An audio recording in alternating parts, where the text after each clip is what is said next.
thanks to Mani and Sridhar for volunteering to talk through the process of what it takes in terms of marketing for 0 to 1 companies in this particular focus. I know Mani is doing multiple stops across India, going through different phases.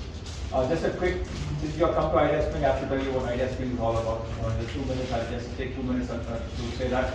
We are early stage fund. We invest in only product focused companies. Can be product, deep tech, life sciences, whichever way you want to call it, but purely focused on product. We are total investment is 28 companies, 16 in Fund 1 and 12 in Fund 2. Fund 2 is about 270 crores total. Thesis is to give 6 to 12 crores in the first round and try and be the sole investor. If somebody is raising more than 12 crores, then partner with somebody, syndicate with somebody to bring that on board. Our enthusiasm is to work with companies to get them the pre-revenue to 1 million. Now that's our sweet spot. And then invest about 18 to 20 crores per company. Thesis always being build local, sell global. Because for products in India, I think Indian markets, it's good to start off with, but just scaling in the Indian market, we all know, is quite hard. So thesis is to start looking at the global markets from day one. So we do another 5-6 companies in Fund 2, then onto the onward journey for Fund 3. But a few of the founders are here today. Ranganathan from Kwanzoo, Sridhar, Little Brain, Sriram from LightMed, Pariti from we are given it, and then of course from Iyer, we have Bengaluru from Shalu, right in. So hopefully you guys will, idea was to start having these workshops to share what it takes to really sell in the global market. All of us a lot of learning. Sal Bhumiya does a fabulous job of doing playbooks, plus a lot of informal other meetings. We thought this would be one more of those informal meetings and make use of Mani's time when he's in Bangalore. So with that, Mani, please take over and again welcome to all of you. So thanks everyone for joining us today. My name is Mani Iyer, CEO of a company called Kwanzoo, which I'll tell you a little bit more about in the next few minutes. But I first want to welcome my dear buddy here, Sridhar Ranganathan, who's going to be joining me here. So we wanted to make it a little more interactive conversation between me and Sridhar. He's a portfolio company CEO for Idea Spring. I'm sure you'll tell us more about Be the Brain. But then we want to, certainly let me take a seat and I'll get the ball rolling. So, Sridhar, if you can please join me here. So what we thought we could do was, first up is, let me tell you, first I want to say thank you to Idea Spring. Just to give you a little bit of background on what we're doing with this workshop series. We're doing a 5-city tour and nothing majorly planned. It just so happened I was coming to India, my brother's daughter is getting married, and I talked to my team and said, hey, I'm going to be in town, I have a little bit of time, do you think we can go to this little bit of a workshop and educate the fellow SaaS founders, because I get that a lot. That the whole B2B SaaS ecosystem is so vibrant in India, it's growing like crazy.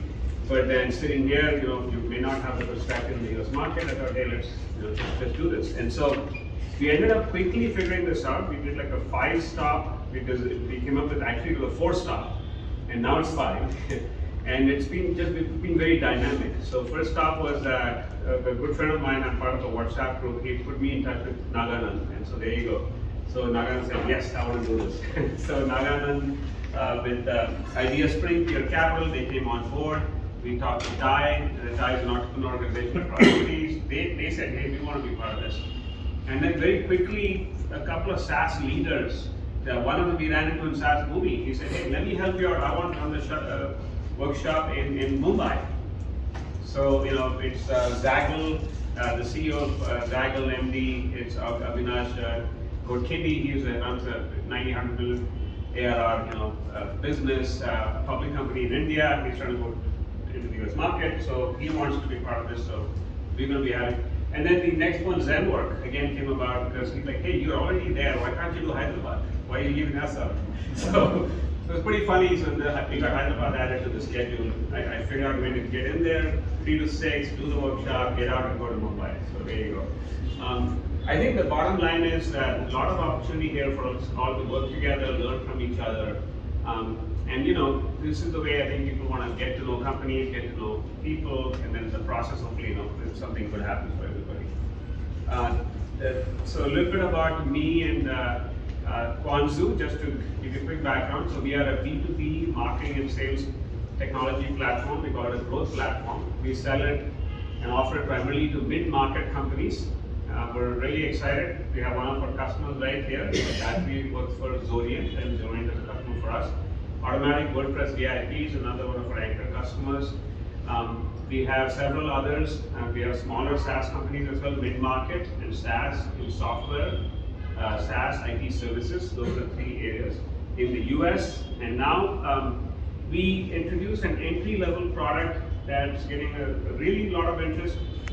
It's around what's called buyer identity resolution, where we can literally drop a tag on a company's website and we can tell you who showed up. Not everybody, but anywhere from 10 to 30%. And it does vary by industry and by the functional buyer and all that, but roughly in that range. And so that solution, we call it site stop, uncover new buyers who stop by your website, is quite appropriate. We price it in a way, it's very attractively priced for entry-level, as an entry-level module for SaaS companies that are literally getting to a revenue stage at 500K ARR, trying to grow on. So I don't want to make this a Kwanzoo pitch, but again, the idea is it's one of the modules, which is why we are also here to educate the market, connect with the market, connect with the entry-level, connect with the SaaS founders, etc. in the Indian SaaS ecosystem. But our full platform does a whole lot more. It really caters to the mid-market, all the way up to the mid-market and on up. So that's me and Kwanzoo. We're about 15 people. I'm out in California. I have sales, some customer success in the US, but then the rest of the team's pretty much in UK, Hungary, a lot of them in India. We're distributed. We're all over the place. All Zoom, Slack. You know how it works. So we literally get to see each other. Sridhar has come down. He helps us a lot with our marketing efforts. We meet in SaaS, we meet when I go to Pune. There you go. That's life. Let me stop there. I'm going to turn over to my good buddy Sridhar Ranganathan to talk about his background on the brain. I feel very conscious. So, and I was a little bit jet lagged, so spare me a little bit. So I'm one of the co-founders at B2B, and we specifically help teams that are selling into enterprises get very focused insights on the efforts they're going on, which speeds up their pipeline. So one part of service. Take other stuff on.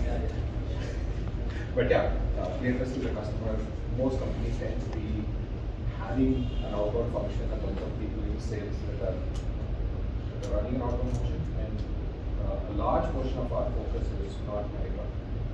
Right? Like I live in the US East Coast time zone. That's my area.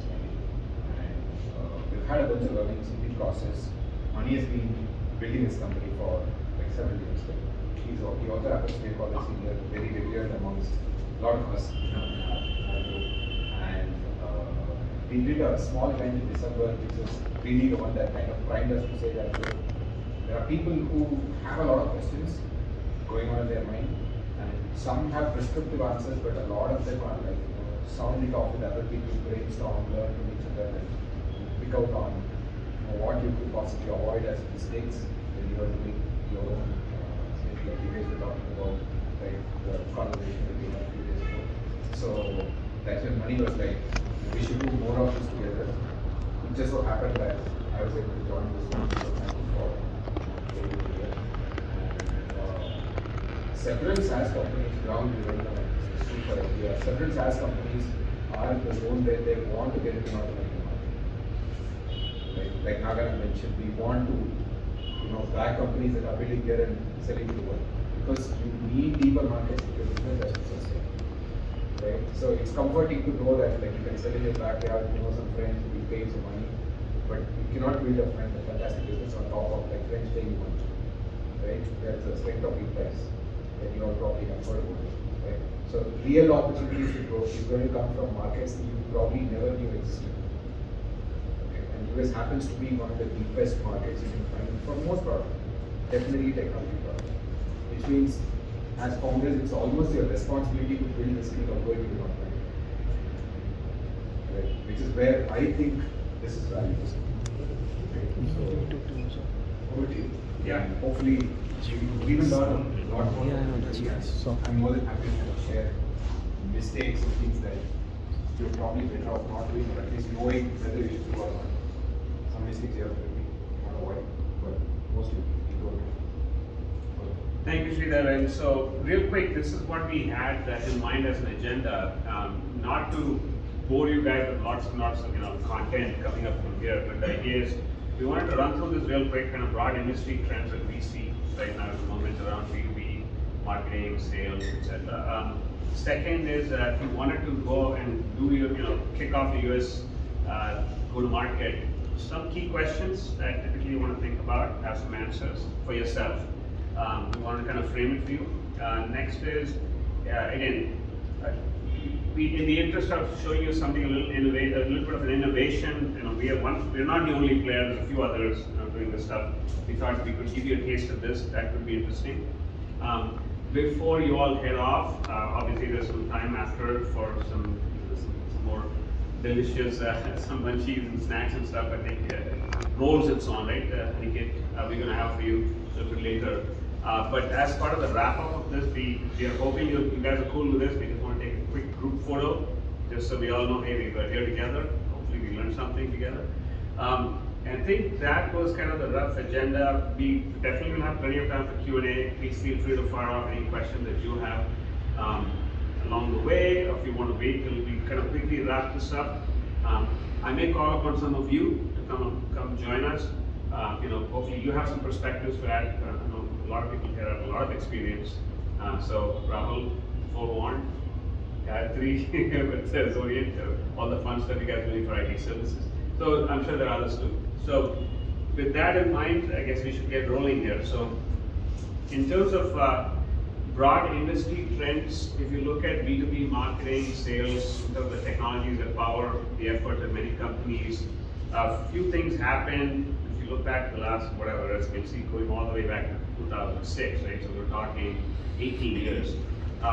The one was the early trend was around automating, streamlining the process of reaching out and touching prospects, buyers using marketing emails. So triggered marketing emails, multi-touch emails, nurtured emails, that was the whole marketing automation wave that happened. After that, what happened was the next big wave, if you will, of the B2B world was the notion that you should not be just touching one person at a time. You have to think in terms of, okay, have marketing function more closer to the way salespeople think. So sales was pursuing companies, sales was thinking about who is the target, buyer, who's the influencer, who's the decision maker. All that terminology, vocabulary happened in sales, that the CRM, Salesforce and others kind of propagated, and the salespeople adopted, they're already doing it, but it became more formalized. But marketing was doing their own thing. Just put a bunch of emails together, a bunch of contacts together. There was no structure to it. There was no organization to it. It was not organized around companies and accounts and all that. So the whole trend around ABM, or account-based marketing, pretty much kicked off. Demand-based was one of the early movers in that, which is why I've got their name up there. 2015. It just so happens the ABM incarnation of our own business happened then. We were one of the early guys there. It just so happened we were doing account-based advertising solutions. We were just doing the ad piece. So there's a lot of technologies that came together. A bunch of solutions came together on what's called ABM, or account-based marketing. Now what has happened is in the last several years, a couple of companies have become, call it the bigger players in the ABM space. One called Six Sense, one called Demand-based. And but there's been another evolution we're starting to see happen, where from account-based marketing, they're also broadening out their offerings, and then the customers are also becoming more sophisticated in the mid-market. So they are thinking about it in terms of GTM, go-to-market, which means not just about marketing people anymore. It's marketing, it's sales, it's customer success, it's that whole realm of anybody that's a customer-facing team and how they all align and work together to streamline the way they engage with any particular target company, target account, and literally increase their share of wallet, share of business, what have you. Okay, so, yeah, please go ahead. So if you go to LinkedIn and look for chief GTM officers, you're easily finding people with that profile. Correct. It's a people with that profile. The last extent. Yeah. Middle of last year, it was like some There you go. So that's how you kind of know there's a market trend happening when people get their jobs being defined to be, okay, now I'm doing GTM. We saw that happening with marketing automation managers, now they're becoming ABM managers. So now from ABM managers, this is becoming the new thing. So I think then moving on, I know it's a lot of detail here, but at least, we'd be happy to give you guys a leave behind. If you have questions, we can talk later. But the key point here is, ABM was primarily around the marketing team, right? They were the guys worrying about ABM. GTM means it's all revenue teams. It cuts across marketing, sales, customer success, even business operations, reporting to finance, start looking at, okay, are we being efficient in terms of how we're reaching, engaging with target accounts, target companies, are we maximizing the return on spend, on, right? So, and then this new thing has come about called RevOps, or revenue operations. It used to be marketing ops, which is how you run these marketing systems like a Marketo, Eloqua, and so on. It used to be sales ops, which is how you run sales operations with a CRM system like Salesforce. Now those jobs, roles within these B2B companies started to get unified, where you have what are called RevOps people, RevOps. So again, a lot of terminology, hopefully you guys get the hang of that. Yeah, go ahead. So it might be very familiar for many of you that sales cycles are getting longer. Right? I see too many heads nodding. And CFOs are involved in every purchase. You got to sell to somebody or you got to sell to the CFO. Right? So both of those are happening. And then companies are saying that if you're selling to a company, you're asking yourself, is this high quality revenue? If this revenue comes in, will the customer churn in 12 months? Right? So now you have a thing to say, okay, I have to make sure the revenue comes in well. I manage it well throughout the life cycle. I prevent them from churning, and hopefully I can grow that revenue. So if you put yourself as the seller, you want like a longer life cycle relationship with the customer. Right? But it will be executed by different people. Which is why the whole account-based go-to-market is a newer way of looking at the relationship of a customer over a certain period of time. Like somebody who's not yet a customer all the way until they are a customer. They are a customer, and going beyond the customer, they are trying to upsell, they're trying to increase the penetration, on and on. But I think you guys get the framing here, which is just taking one step down from who are the people involved within that organization who are in that function of GTM. The next step here is marketing is worried about just generating. Originally, you guys must have heard about marketing qualified leads. Here's a lead of somebody you need to go after. Became marketing qualified accounts, meaning there's 1,000 accounts here, accounts that are qualified that sales should pursue. Now it's getting into the realm of, okay, think beyond MQLs, think beyond MQAs. Think about the different sales motions and different ways you want to actually engage the prospect, engage that company that the prospect is part of. And so there's a lot that's developing, evolving even in that area. So, how do you execute your GTM? What is your motion, sales motion around your GTM? Are you going direct? Are you trying to go with your in-house sales teams? Are you going partner-led? Meaning, are you engaging with partners and they get your foot in the door, and then you kind of are able to go and close the business? Are you being, of course, the latest thing is PLG, product-led growth. There's a flavor of PLG called assisted selling, which is not 100% product-led growth. It's not, you don't have any salespeople, nobody's touching, no customer success, nobody touching. Prospect is supposed to come in, sign up for the product, pay for the product, start using the product. That's classic, true PLG. A lot more of what we see the moment the price point goes up a little bit, say $5,000, $6,000, is what I call assisted selling PLG. Right, so, anything to add there? Yeah, do you want to double click that part? I mean, a quick check. How many of you are actually doing PLG or the top PLG in the business? Okay, wonderful. How many of you are like actually outbound sales? Yeah, direct. How many do it? Okay, look, direct is the biggest. That's a prominent, people, and then I'm sure there's a lot of debate about as an early stage company, should you go direct, should you go partner? Maybe we should talk about that. That'll be an interesting topic for a little bit later. We'll table that. We're trying to give you guys a broad brush, and then we can start drilling down in the areas you want to get into. Right? Now, again, framing the ABM versus the ABGTM. The idea here is in classic ABM, when it first became ABM, it was a big deal to just say, hey, I know which accounts are engaging. That was good enough, right? Everybody got super excited. But then as the sales people got more savvy, as the marketers themselves got more savvy, they realized that nope, not good enough. I really want to know who exactly at that company I need to go reach out to. Right? That's the newer technology with buyer identification, which we'll get into later.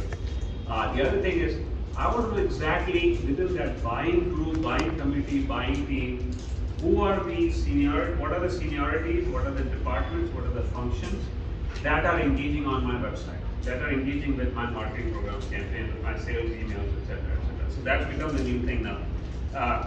The point is, across the board, at least in the US, what we're seeing is mid-market companies are getting more sophisticated. Now, the level of sophistication, as you guys all know, varies by industry. Software companies tend to be a lot more dynamic, more savvy. There are other industries you might know about, may not be as cutting edge, but yeah, it kind of varies across the board. Anything to add on this? That's an important point. Yeah. There is a technology evolution in different industry sectors. Right. They're all not the same, right? And knowing which part of the spectrum you're playing in is very helpful.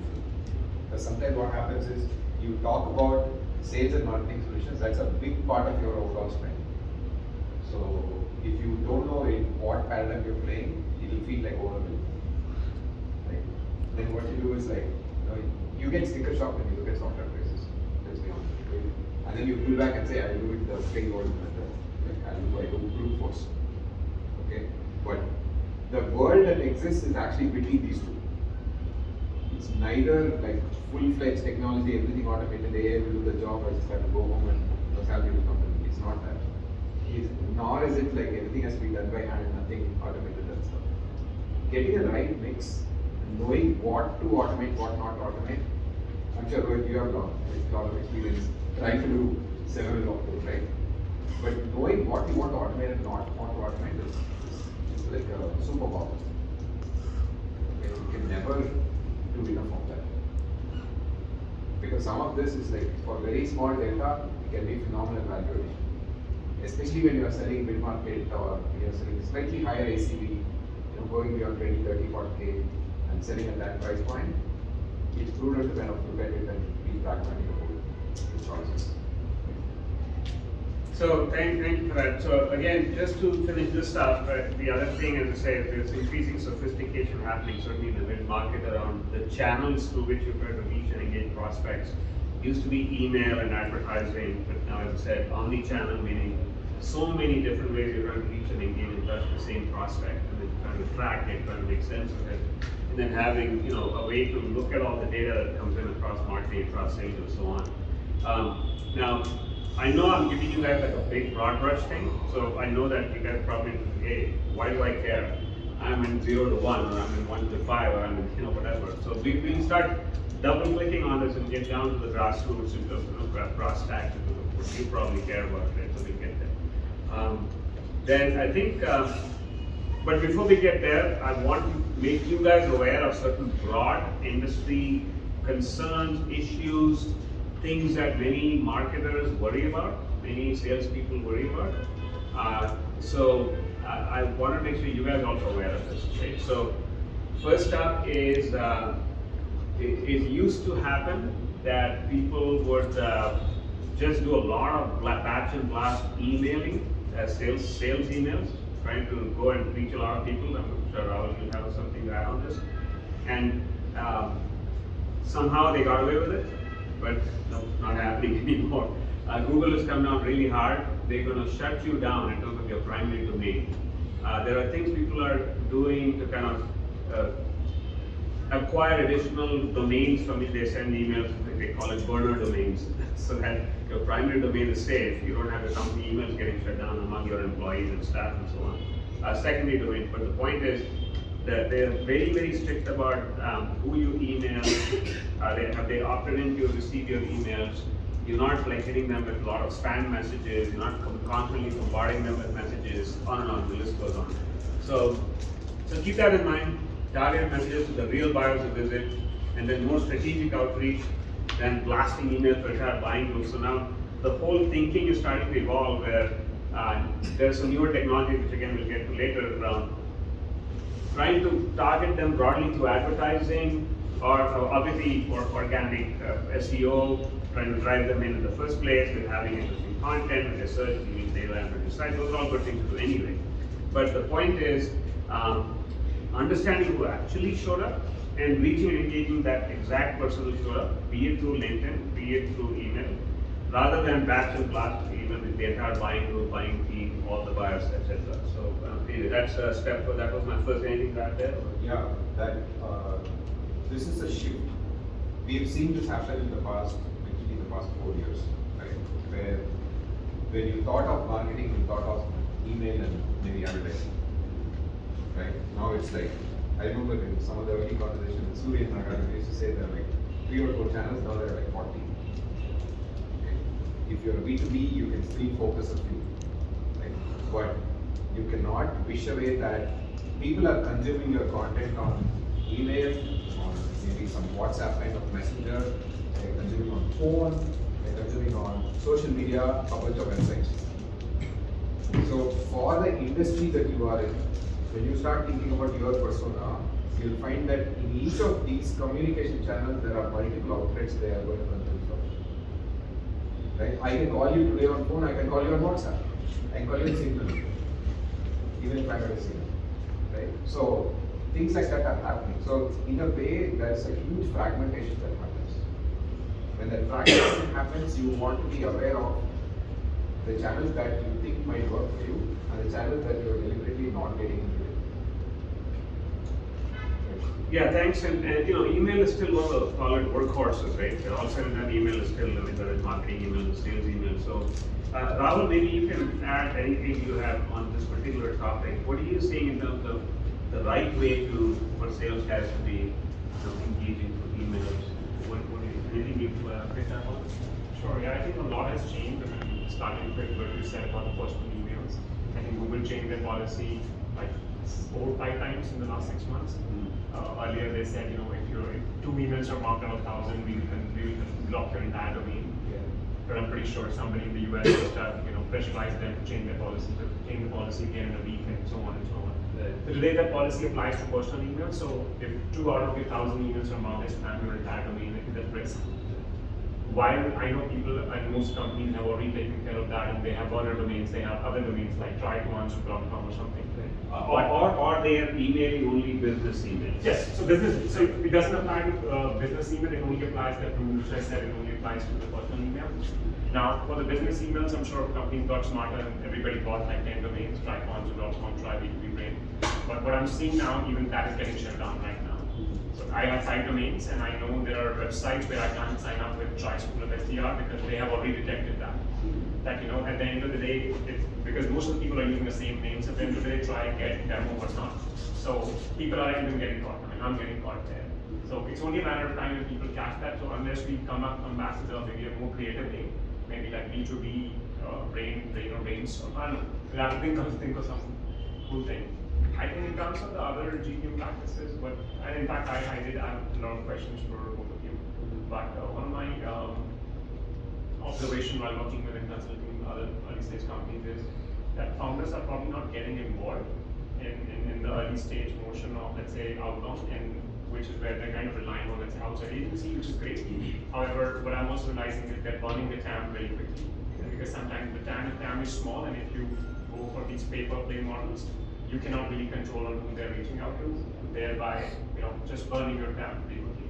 Burning your TAM, hurting your brand. Hurting your brand, of course. And hurting your personal brand in terms of how randomly they might be emailing people, getting them really upset.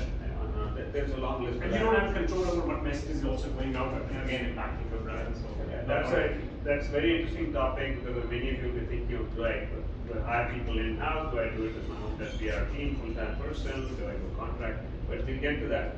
But thank you for that. But let's run down this list real quick since we are on this topic. I just want to give you guys a high level what the heck is going on right in 2024. So the next thing is really around evolving data privacy laws. Rapidly they're changing.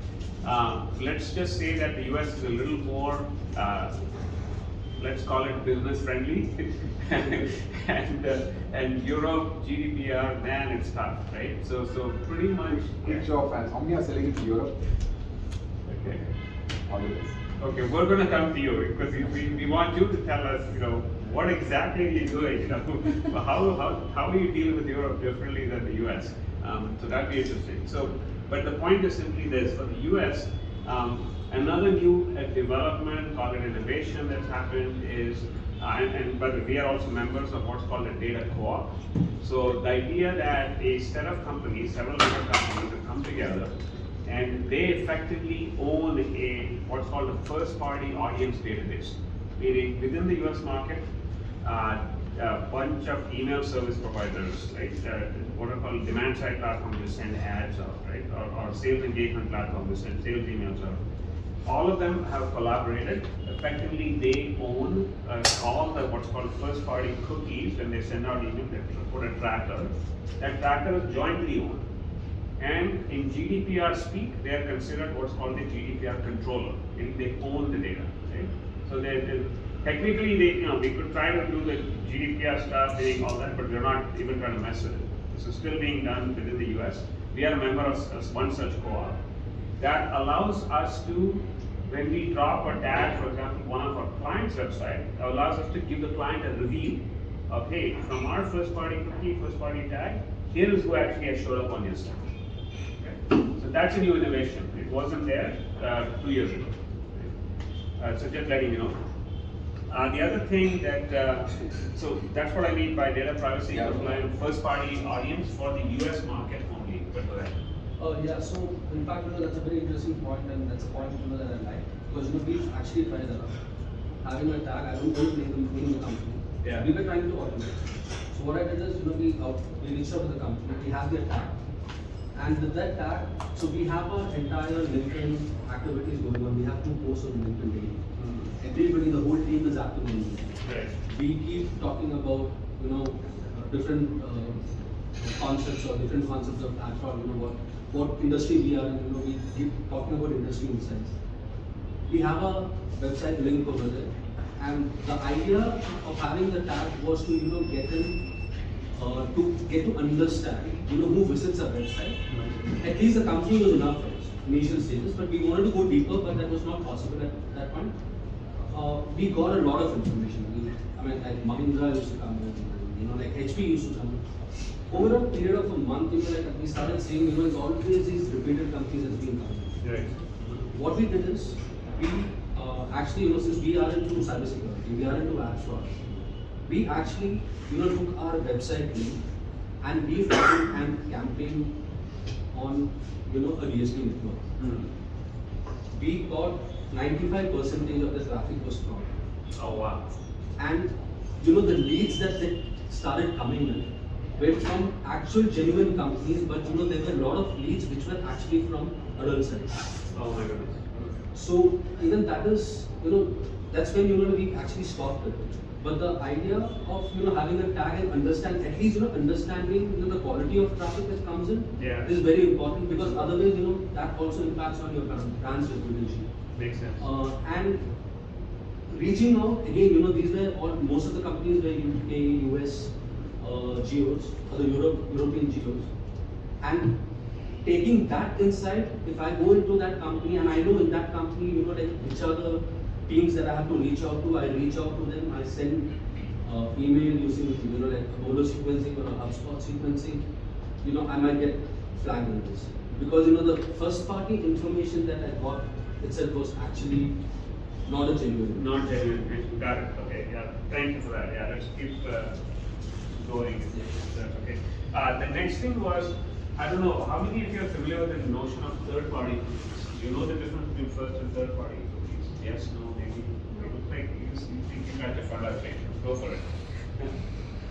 For me? Yeah. Money, please.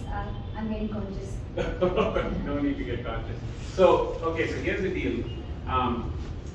What used to be the case, less so now, but used to be the case is, if you go to different what are called media websites where they have publications like Tech Target, Information Week, on and on, when you download a white paper, they would tag you. it would be a cookie owned by that media network. But then what they will do, they will go and turn around and sell that to some other provider who would aggregate all these cookies, and then they would then build an audience of those cookies and allow it to run ads against that.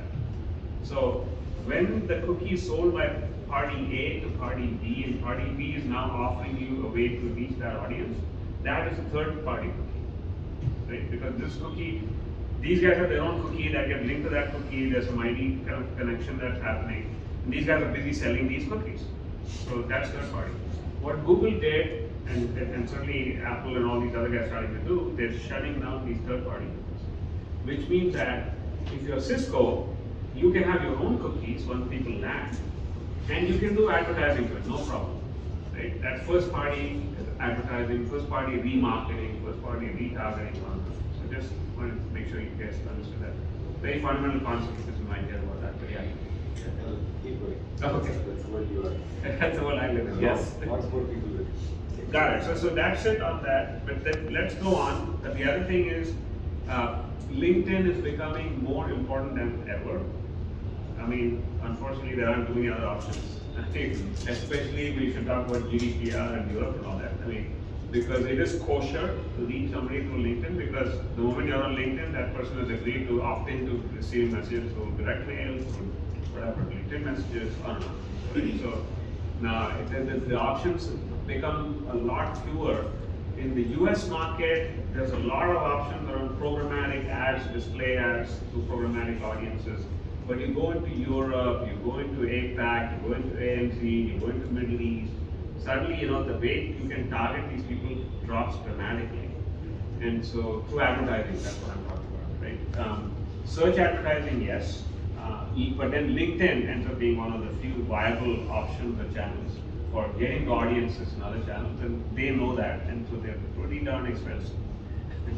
I think everybody knows that. Any questions on that? Would that make sense? I have a question on LinkedIn. Yeah. I mean, I have worked with previous different stages of the companies, and while I saw that in some companies, some industries, LinkedIn worked great. In some companies, LinkedIn just did not work.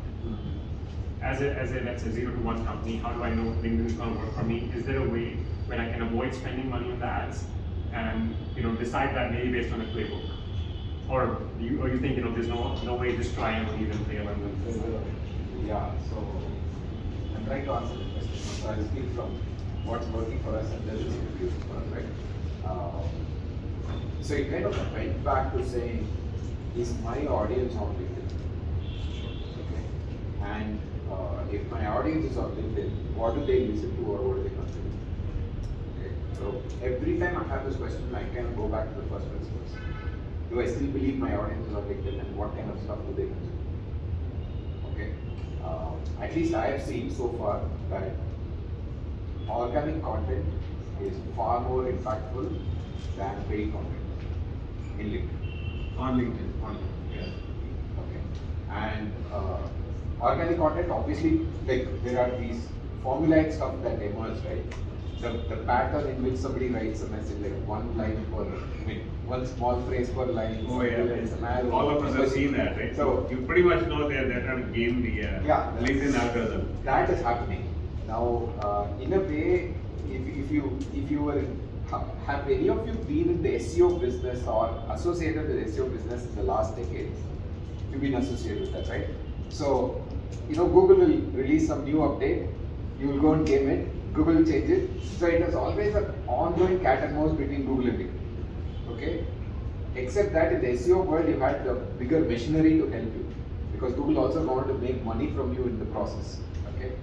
In the LinkedIn world, LinkedIn is very similarly behaving. You do some new trick or some new approach of like how will you post, at what point in time do you post. Within the first hour, you go and comment on 5 people and refer 2 and 3 comment, reshare, and then this thing booms and stuff. And then 2 days later, you take a screenshot and say, here's how I got 100,000 views from my post, kind of thing, right? Everybody knows it. And LinkedIn is constantly updating their algorithm. So in a way, if your audience is there, it is worth your investments and time and effort to figure out what is going to keep working, because that's going to keep changing. You have no option. But if your audience is not there or they are not very active, then it's a completely different world. That's been the real And to add on to what Sridhar said, I've seen LinkedIn work better not on campaigns but on personal connects and emails.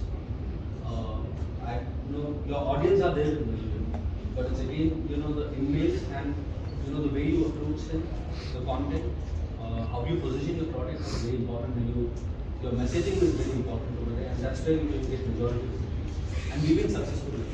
Yeah, so sorry, the only thing that I would say is that's probably applicable everywhere except the US.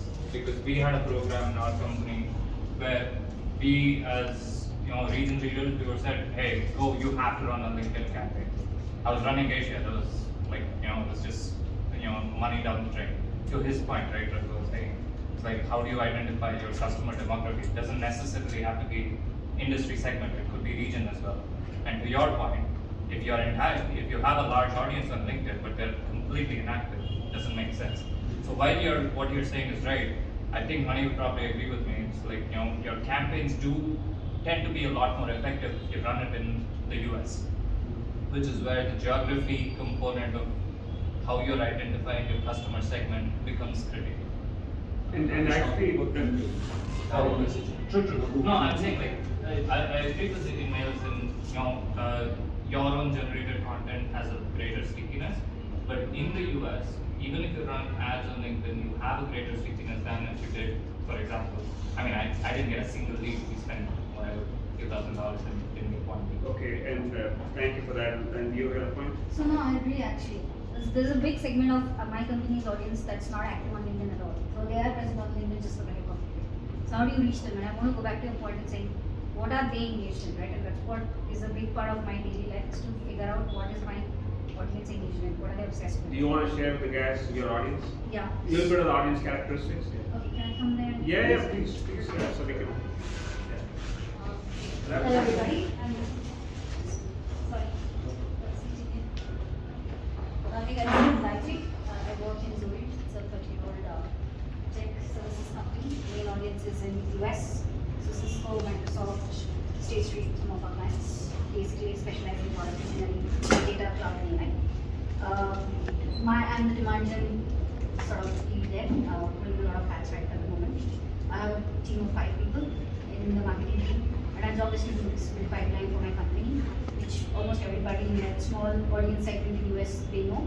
Basically started as product engineering coding rooms. So if you ask what is Orient in US amongst our customer base, they'll say, isn't that the guy who sits and codes stuff for us, develop products for us? So my job is to move beyond that, increase brand awareness, but also at the same time engage existing customers and grow with new customers. The same problem that people have been having with LinkedIn is a large segment of our audience, which are a lot of older personages, right? In the banking and in the software industry world. They can put up a profile on LinkedIn, they'll never come there. They don't need to. Everything comes to them automatically, right? They are the kings of their world. So they might even be having coffee and someone might come in from the shoes or brands. So how do we reach out to them is find them elsewhere. So if you find them in events, attend these events. If they are the ones reading a certain newsletter, find a way to get yourself into the newsletter. If they are there at some startup meeting that you have some kind of connection with, end up there. Trick is to getting yourself in front of them. If you find them for 2 hours on a day on LinkedIn, it's going to take time. It's a lot of pain. I've spent countless nights till 3 AM trying to dig through LinkedIn data to figure out which is the best of my audience, who engages the most, and sort of try to put it in data points. So the trouble with marketing is there's only so much data you can analyze, and the rest is just your instinct and what you learn. And I'm not perfect. My manager success rate is about 60%. It's really good for our industry, right? Services is very slow, it's very dogmatic, especially in the BFS industry. People are not ready to move and buy your stuff because they're so used to having old software. They don't want to move. They're scared, right? And it's the banking world in the US. It's very heavily regulated. So the trick is to find the audience where they are and just end up yourself visible in front of them somehow. In the last couple of years, we've started investing heavily in events, roundtables, trying to build connections through management, they might know someone, so you might end up with someone they know, right? Hey, Rajesh knows Guru, so hire Guru's friend. Right? So something like that. The problem with LinkedIn, and there's a differentiation between organic and ads. Ads is a money dump. You'll never get more clarity than someone from SBI visited your account 18 times. Now you spend 3 lakhs on the ad campaign. Do you really get? That's not the kind of money you want to waste. So that's it. And so organic is another best way. Create a profile, build a kind of a persona. You guys already have it. Just have to use it to build an audience. It will take time. Average is 9 to 12 months. A year to a year it takes to build a good persona that matches who they think they should follow. It has to be aspirational, right? So you can't be buddy with the needed. It has to be someone that they are interested in and following. So you know your customers very well. So if I know that my customers in DFS is different from someone in the ISV world or someone in manufacturing industry, you got your differentiator there. You know how to build things. So yeah, just wanted to make this differentiator point. Absolutely, thank you guys. Sorry for upstaging them. No worries at all. The only thing I would say is that I completely, if you look at Southeast Asia and this pattern, that is exactly what worked for us. Not only just the events, we will use industry influencers and create mixers. Yeah. You have a lot more engaged conversation there. That doesn't, the dollar goes a longer way there. This right here is an example of a smaller, more intimate event of 20 to 30 people who are all interested in that particular topic, and bringing in, a couple of guys who maybe know a little bit about it, and then trigger that discussion, trigger that dialogue. So that's absolutely correct. But I did want to go back to your point, which is, okay, how do I know that my audience is even on LinkedIn in the first place? So just keep in mind, so it matters a lot what your business is, what your product or solution is, who the target buyer is, and they may not be on LinkedIn at all, or maybe few of them are on LinkedIn. Good friend of ours, Sridhar, he's starting in the construction industry. Do we expect a lot of them to be on LinkedIn? No, I don't think so. And they're all busy building houses. I'll add an example. Sridhar and I were chatting. Yeah. And I was telling him, like, describe your audience. He said, my audience is a white male. He only takes a phone call while driving to work, has never been on Zoom, and doesn't stay back in the construction site after 5 years. That's it.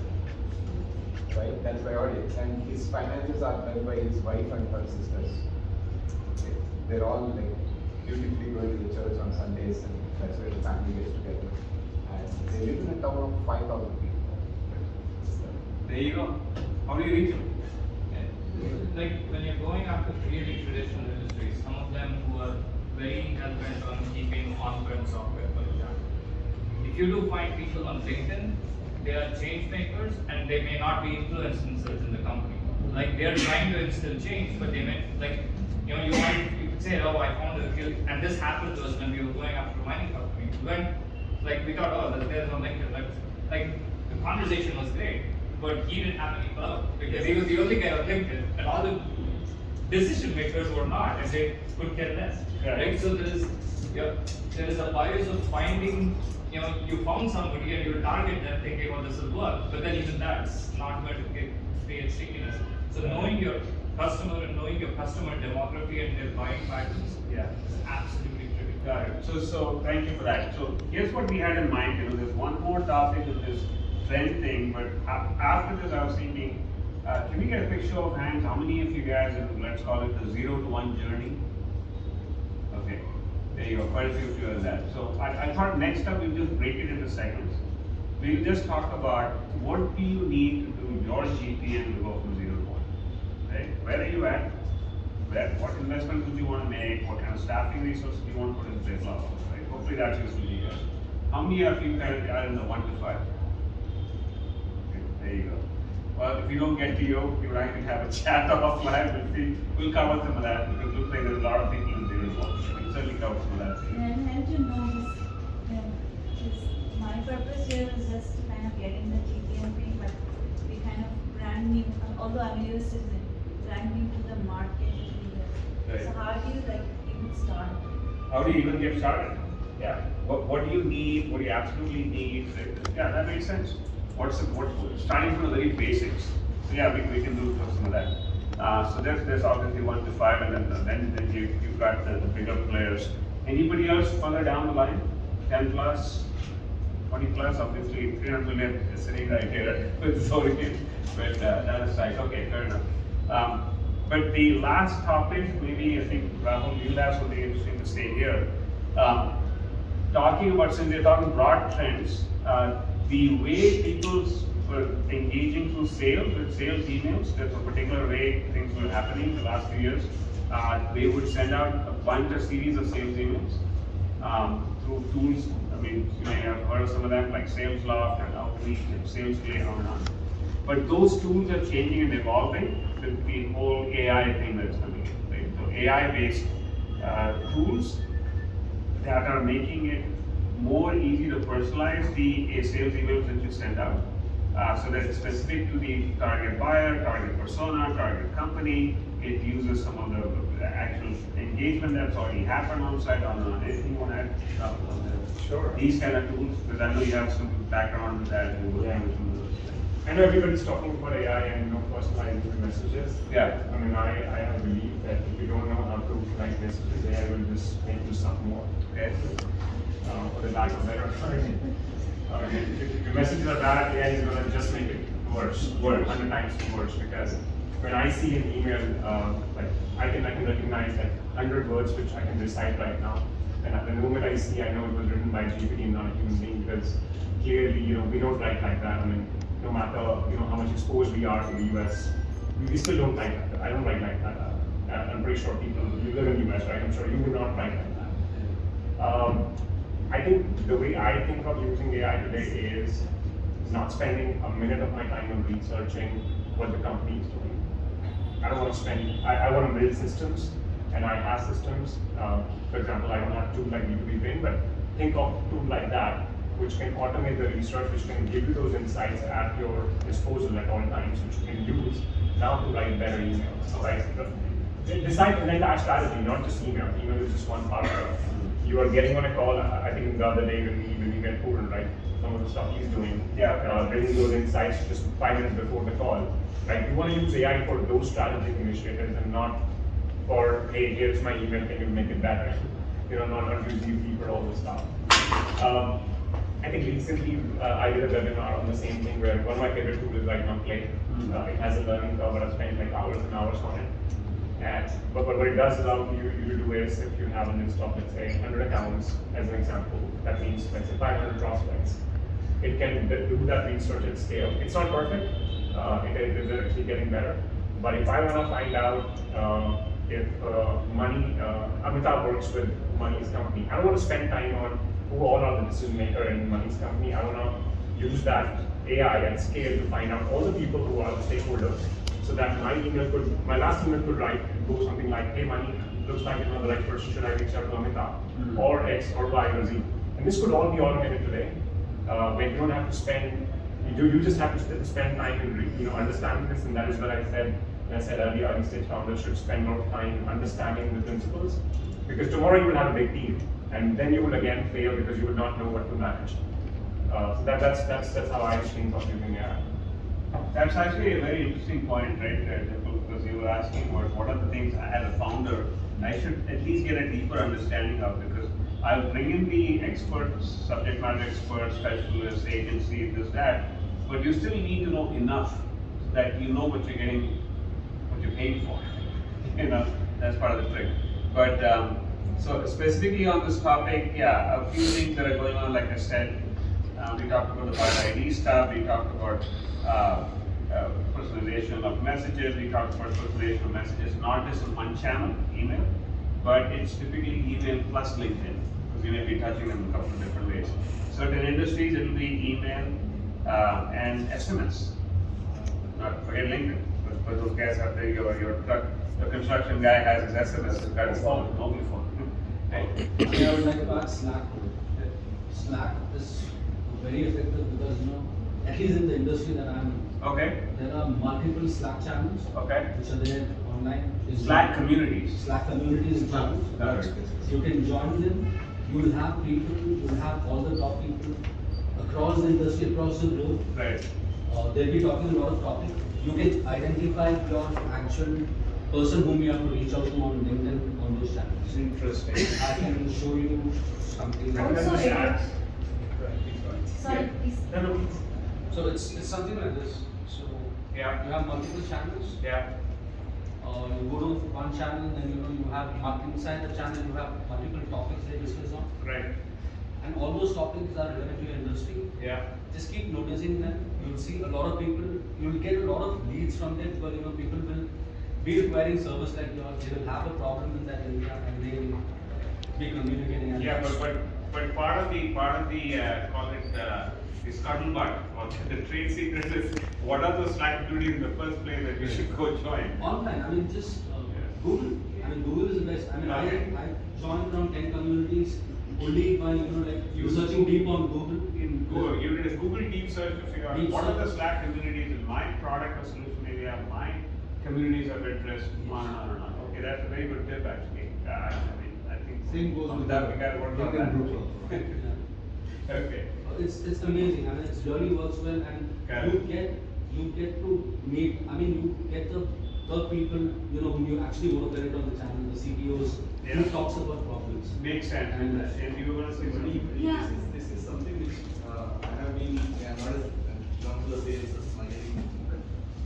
People used to ask this one basic question, right? Like, where does your customers have? Right. Like previously it used to be maybe in events and those kind of Correct. Correct. Physical now maybe hangouts. like they're in- Now it's virtual hangouts, virtual communities, and you're right, increasingly, LinkedIn groups have become just passe. I mean, it's too noisy, nobody pays attention, the attention is not there, and you're right, now the attention is in these kind of intimate Slack type of communities, which are very single, topic focused, right? And we all are part of a bunch of those. Right? So yeah, but that makes sense, makes complete sense to me. I'll just add a couple of bites to what you said. Yeah. I think it's easier. I think what you said is absolutely correct. So when I used to be in with Slintel and all these companies that were selling technology, sales leader, I think my job was easy. I would spend like 30 minutes and I would go 5 minutes because somebody was talking about Zoom Info, how bad it is, and the way to set up this at scale, because you have to understand in the 0 to 1 journey, you would not have the time to monitor all this. The easiest way is Slack has these keywords. So you simply set up these keywords and you will get a notification only when your keywords are being talked about. In Slack. In Slack. Okay. So that way you only go to those channels which are important to you. Right. And the second way I use communities right now is I have an intern who scrapes what are people asking and put it to GPT and give me 10 topics which I should be talking in general so that it helps me create that organic content which people are already looking for. But those are all great ideas, guys. How many of you have seen Rahul videos on LinkedIn? You should go check them. Okay. What a massive production house. Yeah, and this is you're doing it through your personal LinkedIn or you're doing it through a company? Okay, so that's what it said. Rahul Wadhwa. There you go. You can Google him. Yeah, you can Google him, you can LinkedIn him. All right, so the other thing was we'll get to the 0 to 1, so that's probably there. By the way, guys, just a time check. We'll probably last about another 15 minutes, 20 minutes, because we want to give you enough time to hang out and so then we can wrap up, get something to eat. I think the next topic was another thing that people worry about a lot is you already brought up the point about I want to be efficient in terms of how I figure out who I should go after. So they're bringing it together. They're all a bunch of prospects. But the next thing, what I call prioritization. Should I go after this person or this person? This company or this company? How do you rank order them? How do you prioritize them? So I want to encourage all of you guys to think about that because that's a lot of time goes. We end up chasing the wrong person. Or you're not really thinking through, you meaning you as the founder, you meaning you as the founder, plus your salesperson too. Because sometimes the salespeople do not have the same time horizon that you have. You as a founder may have a sense of urgency that I gotta get so many deals done in the door this month, this quarter. Your sales guy is thinking, you know what, I can nurture them. They don't have the same sense of urgency necessarily. So just keep that in mind. I've seen that play out over and over again. many early stage companies where you have maybe one or two critical salespeople that you're really counting on to really bring home those deals, but bring them down because you have growth plans, you got plans to meet because you made some promises. So focus on a day-to-day execution in terms of prioritization of account prioritization, leads.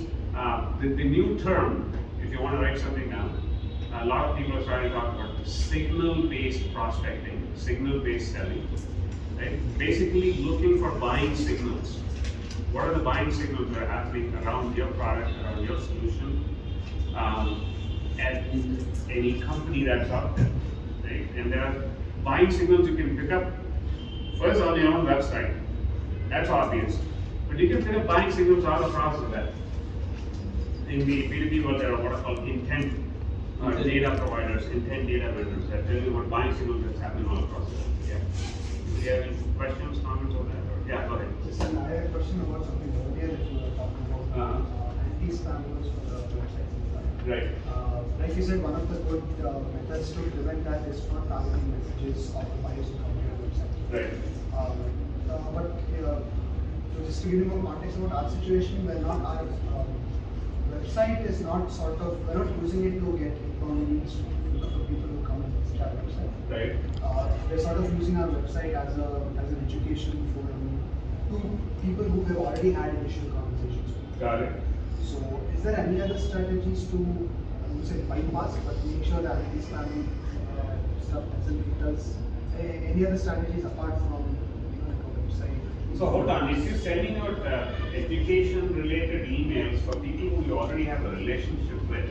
No, sorry, the education part is for the content on our website. Okay. For a detailed explanation of our solution. Got it. So then you're trying to drive people there through organic?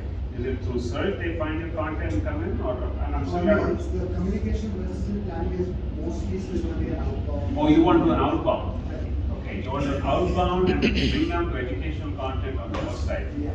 I don't know. I think if they don't know you, then effectively they're cold, and it's cold outreach. Right. And with cold outreach, you still have to play by the Google rules, right? I mean, okay, if you're sending it to the work email, Google is not going to shut you down. But again, just to be safe, you may still want to use a secondary domain instead of the primary domain. I mean, so there's nothing new there. So I think then, I'm going to skip this. This is a little bit about this new technology, just as a closing comment on this, because then we get into Q&A.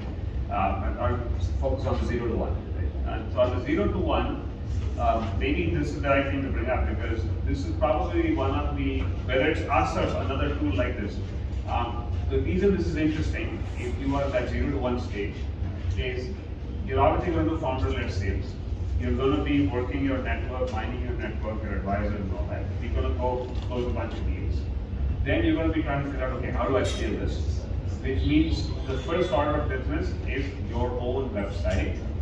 And the messaging and positioning and articulation, explanation about your product or your solution in a way that people understand. And when I say people, it's not guys like you and I, but your target buyer sitting in the US. And this is where I think people sometimes compromise, which I would highly recommend, please don't. Get somebody who's good at copywriting, messaging, the way they communicate over there, your target audience in the US. Get somebody who's a seasoned, senior, experienced design / copywriting type of person. Even if you're paid a little more, get a fixed cost engagement, but whatever you do, that's one investment that will pay off in spades, is my view. Because you get that wrong, I mean, you lose a whole bunch of people churning through. They'll come to your homepage, they'll bounce off. They'll come to your homepage, they'll bounce off. Or the brand perception will be that you guys are an Indian company. You can look bigger than you are. So the point is, it's worth it. Yeah, right. Only if they're actually doing founder-led sales. Sorry? Founder-led sales. Founder-led sales, meaning you are the one selling, okay, obviously. And are you raise your hand if you are involved in the daily sales process? Targeting North America. Targeting the US, yes. Starting there, okay. You're not involved. You are. So where are you going with this? What's the Yeah, so the point that Rahul had also mentioned earlier, initially when you close the first 10 to 20 deals, knowing how your audience works and responds, like to as much detail as possible, is super valuable. Because one thing at least I have learned in our experience is that you can get SDRs, you can get account executives, you can get like a full cycle person, like all these three flavors exist. They can perform a great job if you can give them a playbook. But if you expect them to discover and understand your target market, it's a bit of a challenge. Right? It's not that they cannot do, it's that their mindset is different. They will give you scale, they will give you speed, they will give you time to market. They may not give you the nuances of why should somebody buy from you and why not somebody else. Yeah. So it's a particular skill set, right? You have to use them in the right way. I see multiple times founders will hire an SDR just because they think they have a product. And then after 3 months they say, yeah, SDR come in nature. You know that, you've seen it. I mean, you have to understand most of these people are young and they need a lot of direction. So unless you don't know what to, it's like a GPT, right? If your prompt is wrong, if you don't know what you're doing, it will just amplify. And I'll give you another suggestion. Some guys may agree, some may disagree, but I feel like many founders who, let's say, come more from a product background and they're new to sales and marketing and selling and all that. I think they'll benefit a lot by even bringing in one senior seasoned salesperson, even as a fractional salesperson, so that they join you on sales calls and they in fact help you refine your own selling. Because as a founder, you tend to get very enamored with all the functions and features and things you've built, and you want to talk about 20 things. But the reality is the prospect is coming in, they have one problem they're trying to solve. So it's all about talking less and listening more and asking questions. And it doesn't come naturally for many founders. And so there's a term called it, it's called feature dumping. Founders will get on a call and just feature dump to prospect. And they dude, when are you going to get my problem? Right? So it happens quite a bit, and you don't even realize it, and you're burning valuable opportunities that somebody has worked for 4 weeks and weeks to tee up, for you, or you're burning a very valuable connection that maybe one of your advisors got. So I'll add one point. Yeah. So I was in this conference called Modex last week. It's an industry conference for supply chain industry held in Atlanta, and I went there because I believe that, like, from looking at the number of companies that were there, several of them could potentially be our prospects. I have a fractional salesperson working for me in Atlanta. So 2 days I walked the floor, met with a bunch of people, tried to do some conversations, learned a few things. Third day I asked him to come and join me and walk the floor. Okay, he's an American guy, he's sold at a bunch of different places. And we walked around, and he's obviously bigger than me in frame and carries himself more confidently. He started talking to a couple of folks, and they hit it off some baseball, football, some stuff happened, and like where do you get the best, whatever, hot dog, and a few things happened, right? And this guy, like, I was just listening. In 5 minutes, this guy got the other person to say that, look, Zoom Info doesn't work for us, my audience is not on digital, how do I find information? That's it, over, done. Okay? He had actually gotten to that point of pain that this person we thought will have expressed. Okay? So I followed him, like, for 3 more conversations, I just let him talk. And I just made notes and I started emulating him with the subsequent, because after lunch he went home. So I did the whole thing in the afternoon, and I was actually amazed that I could actually land a few conversations quickly. Okay, most of it was like, to Mani's point of get somebody fractional to help you do that. It's a skill. It's not that you cannot learn, but if you are in the world of, like, I've had like several years of big product, right? So it was very hard for me to, it was like an ego breaking thing to come away from product and do sales. Right? We are used to doing it. We are so much in the comfort zone, we put everybody else in discomfort. Right? So we have to get out of that. I mean, it took me a while to get out of the zone, it's not easy. But once you realize that the job of sales is to learn more about why they should be working with you, it just changes the whole game. And generally, Americans are very straightforward. Okay, you don't have the situation of yes is a no, no is a maybe. Right? Yes is a yes, no is a no, maybe is come back later. That's all that is. Right? It's a lot more straightforward if you know how to read those signals. That was a big learning for us. A lot of learning. I mean, all of us made so many mistakes in how we approach sales and selling. You know, learning to dial back, learning to listen more, learning to warm people up. You know, we're so naturally being taught that our entire life to go into the classroom and you know, the teacher walks in and the moment they're getting to the topic, getting to the subject and you're reacting, you know, you're that straight lane of product. That first 30 seconds, 2 minutes, not about product at all. It's about looking them in the eye, getting on that Zoom call and getting to know them, building that rapport. It doesn't come naturally, I don't think, for any of us. We have to learn that. It's a learned skill. So the other point I want to try and see how we put that. Sure. Someone has to take the product to market. Right. Yes, website's a great place. Yeah. Whatever do they have to think about? Great question. Back to 0 to 1. You got your website up. Let's say you hired an awesome content marketing person and you got your messaging up. And by the way, messaging homepage is number 1. Right? It took us a while to figure out these words. So pick and choose the words even carefully. We have to explain what the heck you're doing. Right? And not that this is perfect, okay, by any means. But giving you one example. So top banner, key message. How do you position it? How do you talk about it? How do you articulate it? It's very important because attention span is limited, but go ahead.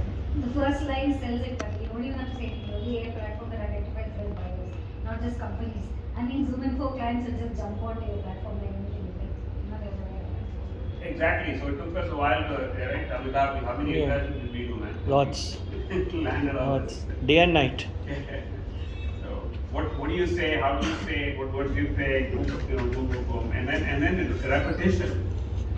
So right, Amitabh, he's got it on his back. I've got it on my back. We're walking fast, moving to get that message out. Because you're a small company, you gotta, you get every chance you get, you gotta be the billboard yourself.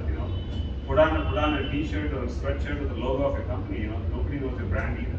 So our man is the guru of that. I've seen Peter Braid anything. I've not seen Sridhar ever without a Peter Braid shirt on. 6 months ago, I restocked my wardrobe before going to Sasta. I wanted to ask you where you went. Sorry? I wanted to ask you after the business is over. Yeah. I'll give you. This was Vista print. Okay. But I have 4 shirts, 42 and 40, black and blue. Right? So all 4. And then I have 4 tees like that and 4 other round neck tees like that with a big Spider-Man type. So that's all like when I have to travel, I don't have to think about my clothes. Just pick the ones, order them, take it, that's it. But I mean, we don't have marketing budget. We are the brand. We are talking, we are walking. If you are a founder, every chance you get, you should be walking around with your brand on your shirt. It is a branding opportunity. Please don't miss it. I'm not saying I've done the best. I'm learning from our friend here. I even had one with a QR code, like 4 of them with a QR code. So I meet people at the event and they're like, where are you from? Scan this. Talk my arm. But that's But alright, so anyway, let's back to what you guys want. So you got your website up. What do you think? Maybe you'll have some ideas. What's the next thing they should be thinking about? Get us out there. So nice to belong to a small PR company, right? And if you're a PR company, you're feeling PR in yourself out there, you're not a good company. So the best things to do was, and this is before SEO and everything, was to just get into the newspaper as care business, get into the newspapers. But correct, that was the old way of PR. But let's talk about the new way, which is first of all, worry about SEO. Make sure your pages are SEO friendly. Create pages with content saying you are an alternative to X, alternative to Y, alternative to Z, and have enough content around that people land on this site. But beyond that, as a founder, the thing that people recommend is you need to be the voice of your business, meaning that you have to create interesting content. You know more about it than most people do. Don't be shy, put it out there. What does put it out there mean? At the very least, put out short videos on LinkedIn, put out little updates on LinkedIn, actively start building your LinkedIn network. There are tools, right? I think Rahul, you probably are like Amplify, you mentioned, and there's other tools like that can help you automate the way you build your LinkedIn network among your target audience. So a piece of, for you, it might be, PE firms, managing directors, VPs, venture partners, whatever. So you can have a way to connect with them and make sure you put in the effort on your LinkedIn profile so it looks credible. Anyway, so I think yeah, it's got to be LinkedIn. It's got to be founder-led selling through LinkedIn, trying to get meetings through LinkedIn. Money, I would suggest get yourself out there on every single social media platform, irrespective of where you are, right?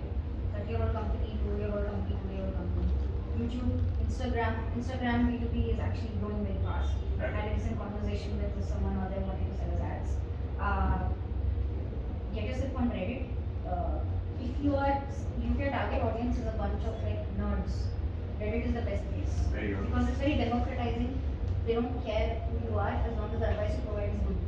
And they come to you. Reddit B2B advertising, don't go for it. Shit. Sorry if it's a bad word. But go for connecting, meeting people. At first it will just be usernames, but you're already open up there. And most of them are Americans, but their audience is US. And if someone says if their audience is like Europe, right, and they're not there on LinkedIn, they might be there on Reddit because that's a more again democratizing open space, personalized space. One of the best way I found someone selling a startup was the guy making skits on Instagram. Just him making funny skits, good content on Instagram.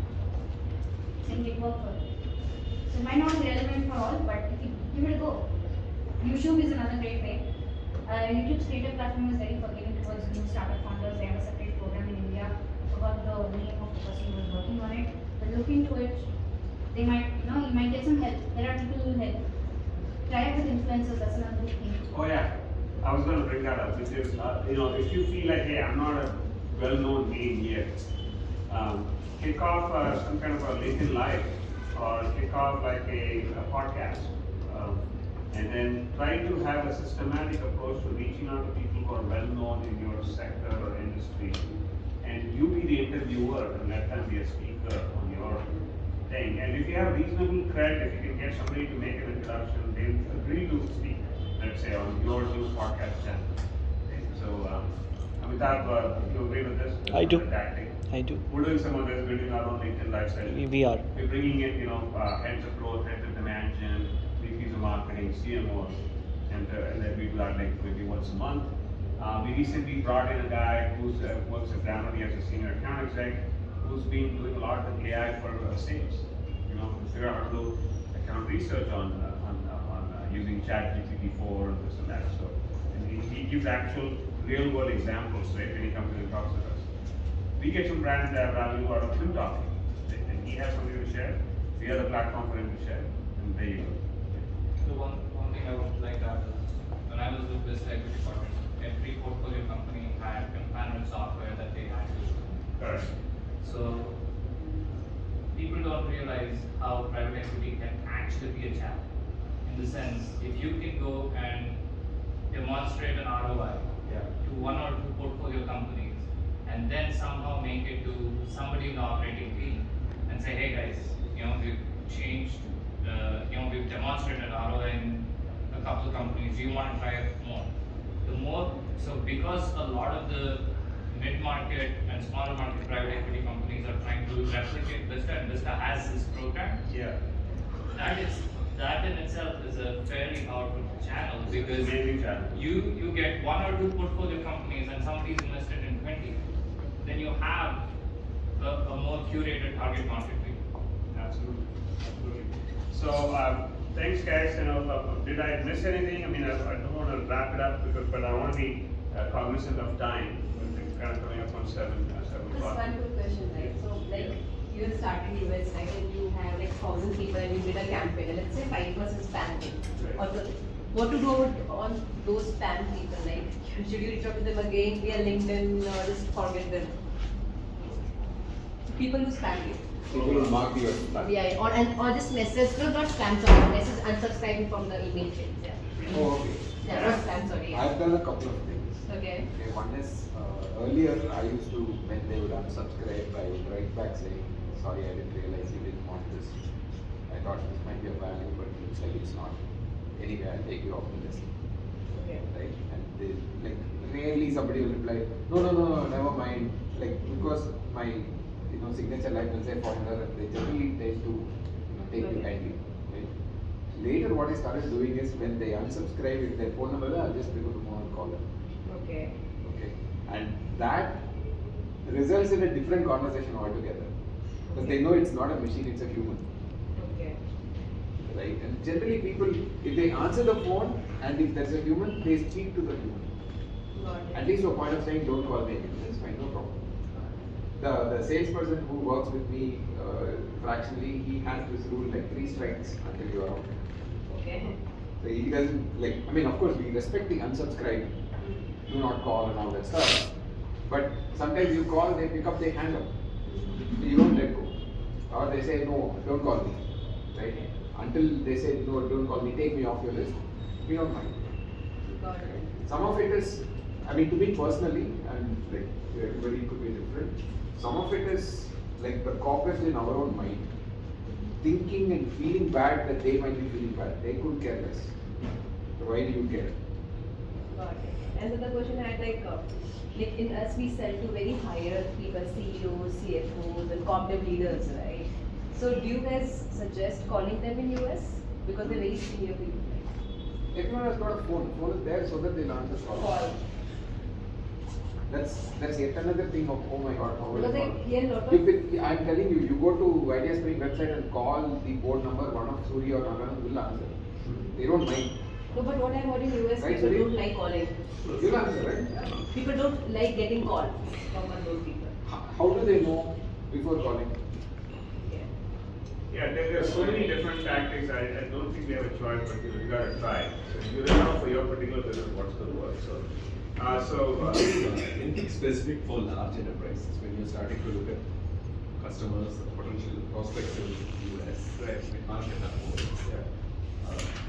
You're always thinking about, do you sell directly? Right. Or could you actually go partners? Yeah. Any specific criteria, any kind of logic that you would use? So why don't we do this, if it's okay with you, in the interest of time, let's wrap up this session, if that's okay with you guys. Let's take a quick photo because we don't want to lose people, because I'm trying to, maybe constrained for time. But we can continue the dialogue on that. Does that sound good? Okay. So we also have the same question